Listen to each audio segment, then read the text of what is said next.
ముఖ్యంగా నాకు ఒక థాట్ వచ్చిందండి, అది మీతో షేర్ చేసుకుందాం అనుకుంటున్నాను.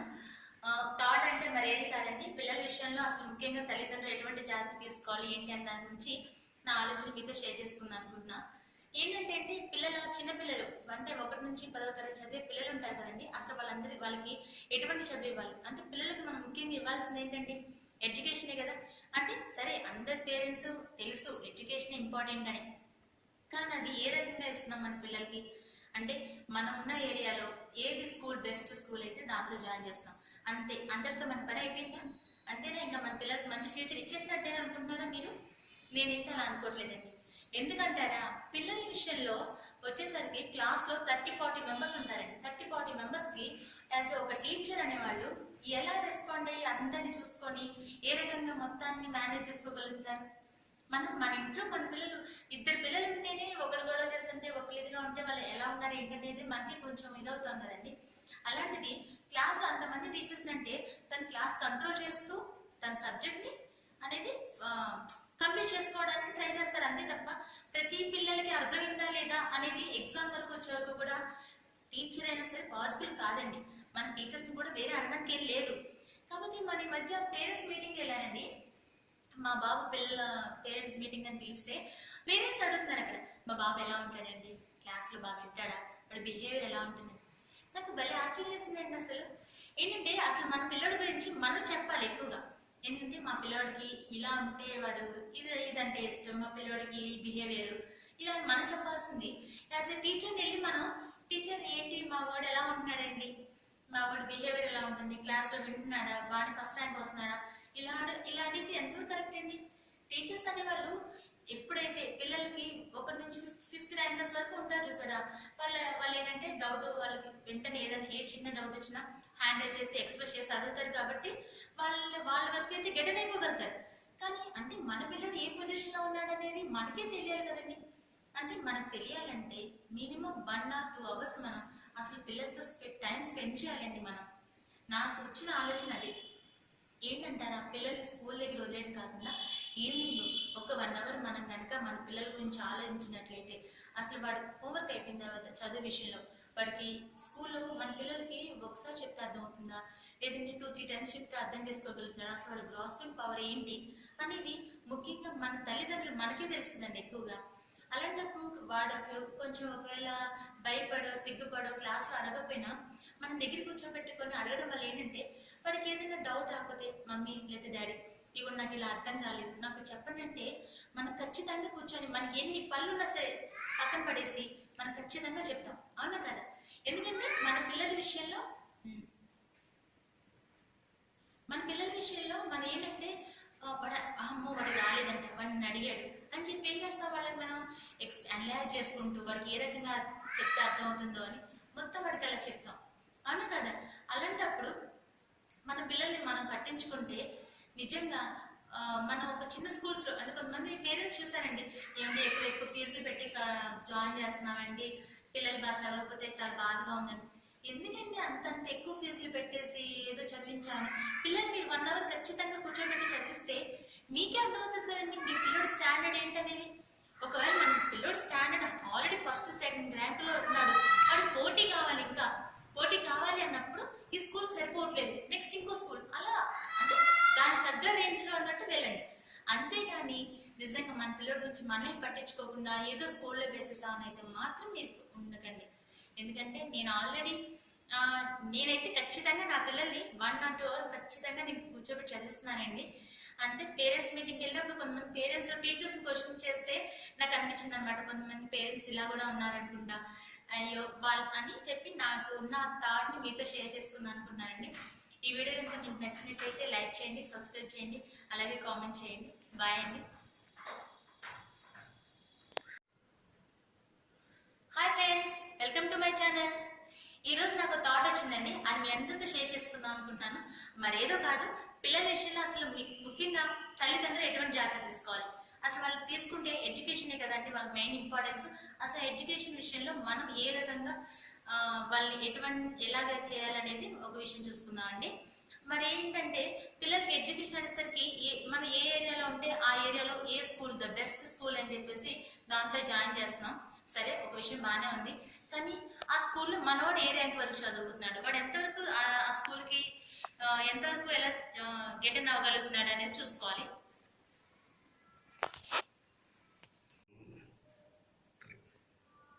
Hi friends, welcome to my channel. ఈరోజు నాకు ఒక ఆలోచన వచ్చిందండి, అది మీ అందరితో షేర్ చేసుకుందాం అనుకున్నాను.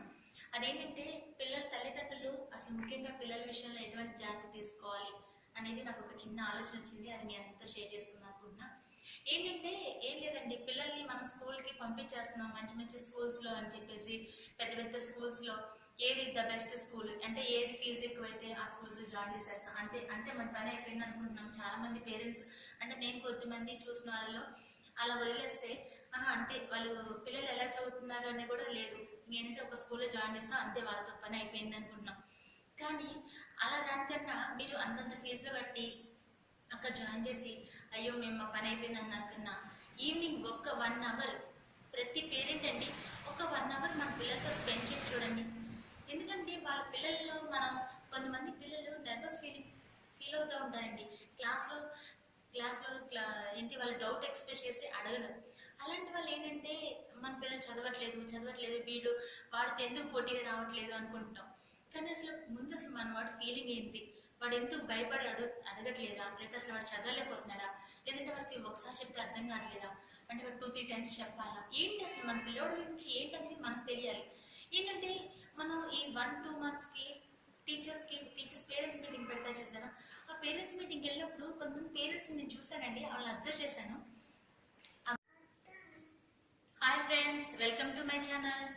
ఈరోజు నేను ముఖ్యంగా పిల్లల విషయంలో ముఖ్యంగా తల్లిదండ్రులు తీసుకోవాల్సిన జాగ్రత్తల గురించి చెప్దాం అనుకున్నానండి. అయితే అసలు పిల్లలు ఏంటి, మన పిల్లల విషయంలో చూసుకోవాల్సింది ఏంటంటే మెయిన్ ఎడ్యుకేషన్ కదండి. వాళ్ళకి ఇచ్చేది మనం ఆస్తులు ఏమి ఇవ్వలేం కదా, ముందు పిల్లలకి ఇచ్చేసి ఎడ్యుకేషన్. అంటే ఆ ఎడ్యుకేషన్ అనేది ఎలా ఉండాలండి అంటే ఏ స్కూల్ బెటర్ ఏ స్కూల్ అయితే ఆ స్కూల్లో జాయిన్ చేయడం, అంతే మన పని అయిపోయినట్టేనా. ఇంకా అంటే మంచి స్కూల్లో జాయిన్ చేసాం, మా ఏరియాలో ద బెస్ట్ స్కూల్ ఏంటనేది చూస్ చేసుకున్నాం, ఆ స్కూల్లోనే మా పిల్లలు చదువుతున్నారు అంటే అంతేనా, వాళ్ళకి మనం బెస్ట్ ఎడ్యుకేషన్ ఇచ్చినట్టేనా, అలానే అనుకుంటున్నారా మీరు? నేనైతే ఆ విషయం మాత్రం నేను కరెక్ట్ అని అయితే 100% కరెక్ట్ అయితే అనుకోనండి. అది ఎందుకు అంటారా, పిల్లలు ఎలా చదువుతున్నారు ఏంటి అనేది ముఖ్యంగా మనకు తెలియాలి, అంటే తల్లిదండ్రులుగా మనం తీసుకోవాలి. ఈ మధ్య చూస్తున్నాం పిల్లలు ఎలా చదువుతున్నారు ఏంటి, అసలు బిహేవియర్ ఏంటి అనేది పిల్లలు పేరెంట్స్ మీటింగ్ స్కూల్కి వెళ్తున్నాను చూసారా, స్కూల్స్కి వెళ్తే నేను మా పిల్లవాడితో పాటు స్కూల్కి వెళ్తే స్కూల్లో నా పక్కన పేరెంట్స్ అబ్జర్వ్ చేస్తే మా పిల్లవాడు ఎలా చదువుతున్నాడండి, వాడి బిహేవియర్ ఎలా ఉంటుంది అని టీచర్స్ అడుగుతున్నారు పేరెంట్స్. అది ఎంతవరకు కరెక్ట్ అండి? అంటే టీచర్ క్లాస్ వచ్చేసరికి ఒక 30-40 మెంబర్స్ ఉంటారు కదా, 30-40 మెంబర్స్లో టీచరు ఎవరికి అంటే టీచర్స్ కూడా కొన్ని ప్రాబ్లమ్స్ ఉంటాయి కదండి. ఎలాగా వాళ్ళకి ఈ చాప్టర్ ఈ డేలో అయిపోవాలి, 2-3 డేస్లో ఈ చాప్టర్ కంప్లీట్ చేయాలి. అలా ఉన్నప్పుడు వాళ్ళు మన పిల్లలు పట్టించుకోలేదని కానీ మనం వేరే రకంగా వాళ్ళు వేరే ఏమి అనకూడదు, అంటానికి కూడా లేదు. ఎందుకంటారా, మన పిల్లలు ఎలా చదువుతున్నారు అనేది బాగా hi friends, welcome to my channel. ఈ రోజు నేను చిన్నపిల్లల తల్లిదండ్రులకు ముఖ్యంగా పాటించాల్సిన జాగ్రత్తల గురించి చెప్దాం అనుకుంటున్నానండి. అసలు అంటే చిన్నపిల్లలు అంటే ఏ ఏజ్ అని అనుకోవచ్చు, 1st నుంచి 10th క్లాస్ చదివే వాళ్ళ పిల్లల తల్లిదండ్రులండి. ఎందుకంటారంటే మన పిల్లలకి 1st నుంచి 10th క్లాస్ వరకు చదవడం అనేది అలవాటు చేయాలి. అలవాటు చేసిన తర్వాత ఇంటర్మీడియట్ నుంచి కూడా కాలేజ్ డేస్ కాబట్టి వాళ్ళు ఓన్గా చదువుకుంటారు. కాబట్టి అసలు ఇప్పటి వరకు మనం తీసుకోవాలి, ఎటువంటి జాగ్రత్త తీసుకోవాలి, వాళ్ళుగా చదవాలి అంటే మనం ఏ రకమైనటువంటి జాగ్రత్త తీసుకుంటే వాళ్ళని బాగా చూసుకోగలం. అసలు ముఖ్యంగా పిల్లల్లో చూసేది ఏంటంటే పిల్లలకు కావాల్సింది ఏంటి, education is the best.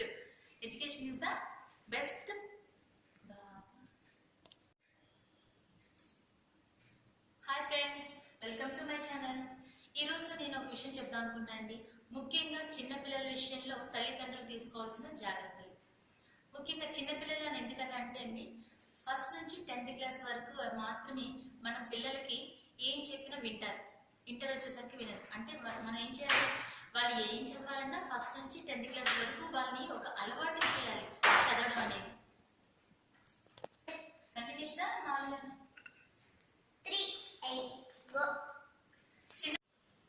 Hi friends, welcome to my channel.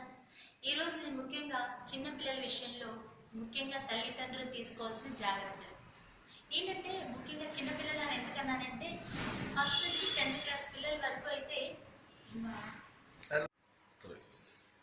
Hi friends, welcome back to my channel. ఈరోజు నేను ఒక ముఖ్య విషయం చెప్తాం అనుకుంటున్నానండి. చిన్న పిల్లలు అంటే 1 నుంచి 10వ తరగతి చదివే పిల్లల తల్లిదండ్రులకు ముఖ్యంగా ఒక విషయం గురించి చెప్తాం అనుకుంటున్నాను. అది ముఖ్యంగా ఏంటి అంటే మనం పిల్లలకి మెయిన్ మనం ఇచ్చేది ఏంటంటే చదువు, అంటే education is the main important. అంటే మనం రేపొద్దున ఆస్తులు ఇచ్చినా ఏమి ఇచ్చినా వాళ్ళకి నిలబెట్టుకోలేదు, కానీ చదువు అనేది కనుక ఖచ్చితంగా ఇస్తే వాడు ఎప్పటికైనా ఎదుగుతాడండి. అయితే ఆ చదువు మనం ఇస్తున్నామంటే అది ఏ విధంగా ఇవ్వాలి, అది ఇచ్చే దానిలో కూడా మనం కూడా చూస్ చేసుకోం కదా. అంటే ఇప్పుడున్న సిచ్యువేషన్ ఎట్లా ఉందంటే పెద్ద పెద్ద స్కూల్స్ అంటే ఏ ఫీజు ఎక్కువ ఎక్కడ తీసుకుంటే అదే స్కూల్ బెస్ట్ అంటున్నారు. అది ఎంతవరకు కరెక్ట్ అనిపిస్తుంది? నా సిచ్యువేషన్లో అయితే మాత్రం అది కరెక్ట్ కాదని అనిపిస్తుందండి. ఎందుకంటే పిల్లలు ఓకే, పిల్లల ఎడ్యుకేషన్ అనేది ఎవరైనా సరే ఎవరి స్టేజ్ని బట్టి ఎవరి స్థాయిని బట్టి వాళ్ళు జాయిన్ చేసుకుంటారు, ఆ విషయం కాదట్లే. కానీ ఇంటికి వచ్చిన తర్వాత వాళ్ళు మినిమం 1 or 2 hours చదివించండి అసలు. ఎందుకంటే ఇప్పుడు ఈ మధ్య ఏమైందంటే ఎగ్జామ్ అయిపోయిన తర్వాత పేరెంట్స్ మీటింగ్ ఒకటి కండక్ట్ చేస్తారు కదా. ఆ పేరెంట్స్ మీటింగ్ కండక్ట్ చేయడానికి వెళ్ళినప్పుడు అప్పుడు మన పిల్లవాడి బిహేవియర్ ఎలా ఉంది, మా బాబు క్లాస్లో ఎలా ఉంటున్నాడు ఏంటి అని నిజంగా ఒక తల్లిదండ్రులుగా మన పిల్లడి గురించి మనం ఎవరైనా అడిగితే మనం చెప్పాలి, మా ఓడి ఇట్లా ఈ టైపు, మా ఓడి ఇలా ఉంటే ఇలా బిహేవ్ చేస్తాడని.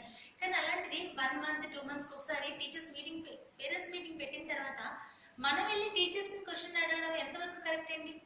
అదేదో ఈవినింగ్ టైం మనం 1 hour మినిమం 1 hour ఒక్కసారి మన పిల్లవాడి దగ్గర కూర్చొని వాడితో పాటు టైం స్పెండ్ చేయండి. అంటే ఇప్పుడు క్లాస్ మొత్తంలో 30-40 మెంబర్స్ ఉంటారండి మినిమం.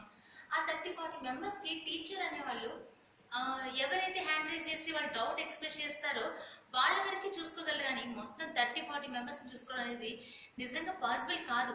మనం టీచర్స్ని క్వశ్చన్ వేయడానికి కూడా సరిపోం. అలాంటప్పుడు మన పిల్లోడు వాడి గ్రాస్పింగ్ పవర్ ఎంత, వాడి మైండ్ మెచ్యూరిటీ ఎలా ఉంది, అంటే వాడు ఒక్కసారి చెప్తే క్యాచ్ చేసుకోగలుగుతున్నాడా, లేదంటే 2-3 times చెప్తే క్యాచ్ చేసుకోగలుగుతున్నాడా అనేది కూడా మనం ఆలోచించుకోవాలంటే వాడు మన దగ్గరికి వచ్చినప్పుడు మనం వాడి బుక్ తీసి వాడు డౌట్ ఎక్స్ప్రెస్ చేస్తున్నప్పుడు డాడీ లేదని మమ్మీ ఈ క్వశ్చన్ నాకు అర్థం కాలేదు, ఇది ఎలా అంటే మనం వాడిని అనలైజ్ చేసి, ఇప్పుడు క్వశ్చన్ ఉందండి, ఆ క్వశ్చన్ మనం అనలైజ్ చేసి చెప్పగలిగితే వాడు ఖచ్చితంగా అర్థమవుతుంది. లేదు అంటే ఖచ్చితంగా అర్థమయ్యేటట్టు చెప్తాం. ఎందుకంటే మన బాధ్యత. మన పిల్లవాడికి ఏ రకంగా చెప్తే అర్థమవుతుంది అనేది మనకి తెలుసు. తల్లిదండ్రులకి ఎవరి పిల్లల తల్లిదండ్రులు వాళ్ళకి తెలియకుండా బయట అయితే ఉండదు కదండి. అలాంటప్పుడు మన పిల్లలకి మనమే చెప్పుకోవాలండి. నిజంగా అలా చెప్పుకోవడం వల్ల ఏంటంటే వాడు ఏ స్టాండర్డ్ అంటే వీడు ఈ స్కూల్కి సరిపోగలడా, వీడు ఈ స్కూల్ స్టాండర్డ్కి వీడు సరిపోగలుగుతున్నాడా లేదా ఏంటనేది మీరే చూసుకున్నా అప్పుడు జాయిన్ చేసుకోండి. అప్పుడు పెద్ద పెద్ద స్కూల్స్లో పోటీ, అంటే ఈ స్కూల్కి ఆ స్కూల్కి అంటే మా వాడు ఈ స్టేజ్లో 1st 2nd ర్యాంక్స్ వస్తున్నాడు, లేదు వీడికి ఇంకా స్టాండర్డ్ ఉన్న స్కూల్ అయితే వాడు ఇంకా వాడితో ఇంకా పోటీగా చదివే వాళ్ళు ఎవరైనా ఉంటారేమో, అలా జాయిన్ చేసుకొని అలా చూడండి. ఎందుకంటారా, మనం మన పిల్లల నుంచి పట్టించుకోకపోతే మీరు ఎంత ఫీజు కట్టినా వేస్ట్ అండి. ఎందుకంటే నేను కొంతమంది పేరెంట్స్ చూస్తుంటా, ఇంత ఫీజులు కట్టాం, ఇంత స్కూల్లో జాయిన్ చేసాం, మా ఊడి చదవట్లేదంట. ఎలా చదువుతాడండి? అసలు వాడికి ఆ స్కూల్లో ఏం అర్థం అవుతుందా, వాడికి అసలు ఎక్కడైనా ప్రాబ్లం ఉంటుందా, టీచర్ని ఏమైనా భయపెడుతున్నారా, వాడు ఏమైనా ఎక్స్ప్రెస్ చేయలేకపోతున్నాడా ఏంటనేది అసలు వాడి ఫీలింగ్ ఏంటనేది మనం కనుక్కోవాలి కదా. ఫస్ట్ ఆఫ్ ఆల్ కనుక్కున్న తర్వాతే కదా వాడు అసలు బాగా చదువుతున్నాడా చదవలేదా అని ఎక్స్ప్రెస్ చేసి వాడికి మనం చెప్పగలం. ముందు ఏం చేస్తారంటే ముందు నేను చెప్పేది ఒక్కటే అండి, వేరే ఏమి కాదు. మీ పిల్లల్ని మీరు evening 1 hour or 2 hours main కూర్చోబెట్టుకొని మీ పిల్లలు ఏంటనేది మీరు చూసుకోండి.